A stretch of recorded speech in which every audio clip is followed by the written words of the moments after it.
कोहिनूर हीरे का इतिहास सदियों और महाद्वीपों को छूने वाली एक कहानी है। इसकी कहानी प्राचीन काल से शुरू होती है, जहां यह माना जाता है कि यह भारत के गोलकोंडा खदानों से उत्पन्न हुआ था। इस हीरे की असाधारण आकार और चमक के लिए इसे कोहिनूर कहा गया, जिसका मतलब पर्सियाई में प्रकाश का पहाड़ होता है। कोहिनूर का प्रारंभिक इतिहास अज्ञात है, लेकिन ज्ञात है कि यह विभिन्न भारतीय शासकों और वंशों के पास रहा है।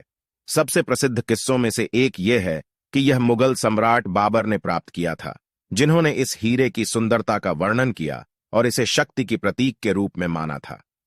आगे के वर्षों में कोहिनूर का मुगल बादशाहों के हाथों में संचालित होता रहा, जब तक इसे शाहजहां के पास नहीं पहुंचा, जिन्होंने ताज महल बनवाया था। उनकी मृत्यु के बाद इसे उनके बेटे औरंगजेब ने हासिल किया, जिन्होंने इसे मुगल खजाने में रखा। 19वीं सदी के ब्रिटिश औपनिवेशिक काल में कोहिनूर का भाग्य बदल गया। 1849 में ब्रिटिश ईस्ट इंडिया कंपनी ने द्वितीय अंग्लो सिख युद्ध में सिख साम्राज्य को हराया और कोहिनूर को अन्य मूल्यवान वस्त्रादि सामग्री के साथ बरामद कर लिया गया। कोहिनूर को महारानी विक्टोरिया को समर्पित किया गया और यह ब्रिटिश साम्राज्य के महत्वपूर्ण संपत्ति का एक मान्यता प्राप्त वस्तु बन गया। 1851 में लंदन की महान निर्देशिका में इसे प्रदर्शित किया गया, जिससे यह अंतर्राष्ट्रीय मान्यता प्राप्त कर गया। वर्षों में कोहिनूर को चमक और अधिकता बढ़ाने के लिए फिर से कटवाया गया, जिससे इसका वर्तमान आकार और आकृति बनी। तब से कोहिनूर के स्वामित्व पर बहस और विवाद हुआ है।